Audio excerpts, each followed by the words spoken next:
চলো আজকে একটা রিলস ভিডিওর মাধ্যমে তোমাদের একটা হোমমেড চকলেট বানানো শিখিয়ে দিই।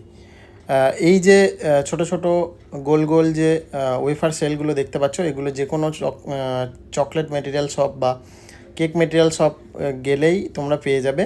সেখান থেকে রোচারের ওয়েফার সেল বললেই তোমরা পেয়ে যাবে। এবং এই রোচারের ওয়েফার সেল নিয়ে এসে আমি আগে থেকে মিল্ক চকলেটের গানাচ বানিয়ে নিয়েছিলাম, তার মধ্যে ফিল করে আমি দুটো একসাথে জোড়া লাগালাম এবং আগে থেকেই আমি আমন্ড এবং কাজু রোস্ট করে সেগুলো গুঁড়িয়ে নিয়েছিলাম। এবং মানে পিওর মিল্ক চকলেটের ওই গোল গোল বলগুলো ডিপ করে আমি ওই ড্রাই ফ্রুটগুলো লাগিয়ে নিলাম এবং সেটা ফার্স্টবার কোটিং করার পর হাতে করে ভালো করে লাড্ডু বানানোর মতো মিক্স করে নিলাম।